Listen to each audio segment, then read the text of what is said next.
Y hoy se conoció una nueva medida de la Unión Europea contra el régimen de Nicolás Maduro. El bloque amplió sus medidas sancionatorias contra 11 funcionarios de la administración oficialista venezolana, a quienes señala de ser responsables de la realización de la cuestionada elección presidencial del pasado 20 de mayo y por considerar que han violado derechos humanos y socavado la democracia y el Estado de Derecho. Las penas incluyen prohibición de viaje y congelación de sus activos en la Unión Europea. Vamos a revisar quiénes son algunos de los sancionados por la Unión Europea. Vamos a comenzar con Delcy Rodríguez, es la actual vicepresidenta de Venezuela y quien anteriormente se desempeñaba como presidenta de la oficialista Asamblea Nacional Constituyente. También forma parte de la lista de sancionados por el gobierno de Estados Unidos. De acuerdo con el texto divulgado por el bloque, es acusada de socavar la democracia y el Estado de Derecho en el país suramericano. Avanzamos. Tarek El Aissami, vicepresidente para el área económica y ex vicepresidente de la República. Está señalado por serias violaciones de derechos humanos. Avanzamos. Sandra Oblitas, vicepresidenta del Consejo Nacional Electoral, responsabilizada de manipular el voto para favorecer a Nicolás Maduro a través de la entrega de subsidios alimenticios a quienes apoyaron el régimen. Jesús Rafael Suárez, comandante general del Ejército Bolivariano, acusado de uso excesivo de la fuerza contra la población durante manifestaciones. Elías Jagua, ministro del Poder Popular para la Educación, responsabilizado de socavar la democracia y el Estado de Derecho en Venezuela. Ahora, el gobierno de Venezuela se pronunció en rechazo a estas nuevas sanciones de la Unión Europea. En un comunicado, el régimen de Nicolás Maduro aseguró que el bloque se inmiscuye en asuntos internos y está atentando contra el proceso de diálogo en el país. La República Bolivariana de Venezuela rechaza categóricamente la agresión continuada e injerencista de la Unión Europea, que constituye una franca intromisión en los asuntos soberanos de nuestro país, al adoptar pretendidas medidas restrictivas contrarias al derecho internacional contra 11 altos funcionarios del Estado venezolano, aprobadas hoy por el Consejo de Asuntos Exteriores. A propósito de las sanciones de la Unión Europea a funcionarios venezolanos, nos acompaña Antonio Ledesma, líder opositor en el exilio, quien además hoy visitó la Organización de Estados Americanos y sostuvo un encuentro con el secretario Luis Almagro. Bienvenido, muchas gracias. Buenas tardes, Joey. Un saludo a toda la audiencia, Colombia, en Caribe, en América Latina, en el mundo entero, porque esta señal así en el mundo entero. Antonio, ¿nos podría compartir los alcances de esta reunión, de la información que le entregó al secretario general de la OEA? Todo para apoyar el informe que acaba de concluir el secretario general Almagro. Para los venezolanos es un aporte esencial en la lucha por la liberación de nuestro país. Y al lado de este informe muy bien articulado, porque es el resultado de un esfuerzo muy técnico, muy científico, con muchos argumentos jurídicos, con muchos testimonios de viva voz de las víctimas de tortura, de los familiares de las víctimas de crímenes seriales. Está también ahora el informe del Alto Comisionado de Derechos Humanos de la Organización de Naciones Unidas, que en unas 61 páginas recoge todo el conjunto de violaciones, de crímenes y asesinatos a más de 513 personas, entre ellos más de 20 menores de edad, en las redadas policiales ejecutadas por el régimen, cómo se ha agravado incremento de más del 60% de la mortalidad materna y más de un 30% de la mortalidad infantil. O sea, es el problema del hambre, es el problema de la crisis de medicina, al lado de la violación, como usted lo venía diciendo, al señalar nombre por nombre a los que han sido sancionados al día de hoy por la Unión Europea. Son funcionarios que son responsables de violaciones de derechos humanos, para no decir, en el caso de Maduro, de crímenes de lesa humanidad. Ahora, la información contenida en este informe pues también es un paso para fortalecer la denuncia ante la Corte Penal Internacional, no solamente contra Nicolás Maduro, sino contra funcionarios del régimen venezolano. En este sentido, ¿qué tanta información le pudo entregar y qué tanto avance hay en este momento? El trabajo fundamental en esta etapa que nos corresponde a nosotros es buscar más apoyo de los gobiernos democráticos del mundo para que respalden el informe que ya ha sido consignado en la Corte Penal Internacional.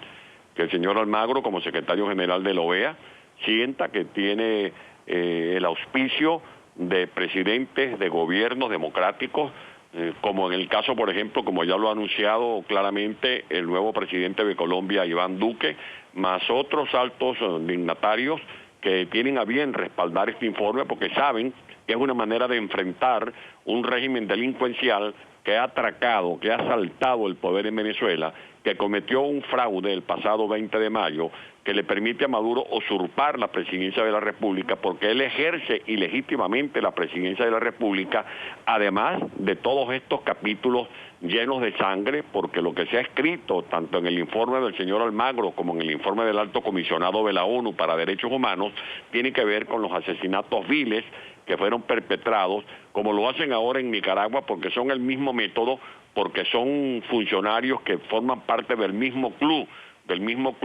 que pretenden mantenerse en el poder a fuerza de atropellar los derechos humanos de la gente que disiente de su manera de proceder. Ahora, hoy la Unión Europea dio a conocer una serie de nuevas sanciones. ¿Cómo las califica y entonces qué más sigue? Siguen más sanciones. Puede usted tener la absoluta seguridad que viene una profundización de las sanciones selectivas para poner en evidencia que la comunidad internacional está también acusando hartazgo, como lo sentimos los venezolanos, de la indolencia, de la perversidad, porque así es lo que me dicen a mí los presidentes con los que he podido hablar, que se ponen las manos en la cabeza preguntándose, como me lo decía el presidente Piñera en Chile, hasta dónde puede llegar la perversidad de una persona que por detentar el poder no repara en el daño que se le comete a una población, porque no es el problema a 1, a 3 o a 4, es a millones de venezolanos que están siendo martirizados. Usted como periodista que está al día de las cosas que ocurren, debe saber cómo en las madrugadas miles de personas se agolpan en los alrededores del puente Simón Bolívar entre San Antonio del Táchira y Cúcuta para ver cómo huyen del país que más quieren, del país donde nacieron, simplemente porque temen de ser asesinados por el AMPA que está desatada, temen que sus hijos mueran de hambre como están muriendo diariamente niños en Venezuela y temen de morir porque no tienen medicamentos para poder sobrellevar una enfermedad. Esto es lo que nosotros estamos ayudando, Joveli, buscando el apoyo de la comunidad internacional lo antes posible, de manera oportuna y certera, para impulsar estas incidencias en la Corte Penal Internacional. Y ahora, Antonio, que ya mencionaba, ¿cómo es la situación adentro? ¿Qué pasa dentro de Venezuela, por ejemplo, con las Fuerzas Armadas, con la oposición? ¿Cuál es ese granito de arena que no debe de dejar de darse día a día?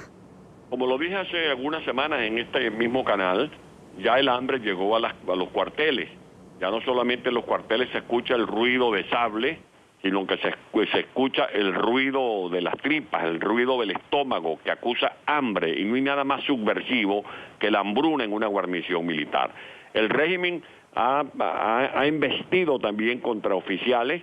Yo debo decir, a través de su programa, que hay más de 150 oficiales militares que están detenidos actualmente. Muchos han sido torturados. La información que han dado familiares de esos militares es que los han torturado, por ejemplo, para obligarlos a que digan que María Corina Machado está involucrada en un plan conspirativo contra el gobierno. Diariamente se realizan protestas, hay un promedio de unas 800, 900 protestas en 15 días en Venezuela. Hoy hubo protestas de enfermeras y médicos y usuarios en los hospitales, y cuando no es en los hospitales es en los barrios donde no hay agua, porque más del 60% de la población no tiene acceso a servicios de agua potable. Todos los días hay un incremento de los cortes de electricidad, los llamados apagones, y el costo de la vida sigue asfixiando a la familia, que además de no tener dinero para comprar alimentos, el que puede reunir algún dinero para comprar los alimentos no los consigue como consecuencia de la escasez. O sea, que ya tenemos un colapso en Venezuela, y lo que le estamos diciendo a la comunidad internacional en estas reuniones que estoy sosteniendo en Washington, tanto hoy con el secretario general de la OEA, más otra seguidilla de reuniones en privado con personalidades, es que Venezuela necesita urgentemente una intervención humanitaria para rescatar y salvar a los que todavía no han sido víctimas mortales de este asedio por parte del gobierno. ¿Cuál sería ese paso decisivo de las fuerzas militares al interior de Venezuela, solamente en el punto específico para la apertura de un canal humanitario? Porque usted bien lo dice, la tripa es la que está hablando, y la falta de medicamentos y la falta de insumos es lo que está hablando. Yo vuelvo a hacerle un llamado a través de N24 a los oficiales venezolanos que se vean en el espejo y se pregunten hasta cuándo van a seguir alcahueteando a una dictadura que está oprimiendo al pueblo que ellos están obligados a defender. Yo le pregunto a los oficiales que me puedan escuchar a través de esta entrevista si ellos se van a hacer corresponsables del tráfico de droga, de las relaciones del régimen con el terrorismo, de los escándalos de corrupción, que ellos no tienen mansiones, ni yates, ni aviones, que ellos no son responsables de todos esos delitos, que de una u otra manera están amparando cuando se mantienen sumisos y no hacen respetar la Constitución Nacional. Yo no les pido que se pongan del lado de la oposición. Yo les pido simplemente como oficiales de la República que se pongan al lado de la Constitución Nacional que tienen que hacer respetar para que resplandezca de nuevo el Estado de Derecho y puedan rehacerse las instituciones que han sido demolidas por esta dictadura. Te agradezco, Antonio Ledesma, líder opositor en el exilio, por estar con nosotros aquí en la tarde de NTN 24. Muy buenas tardes, muchas gracias por la oportunidad.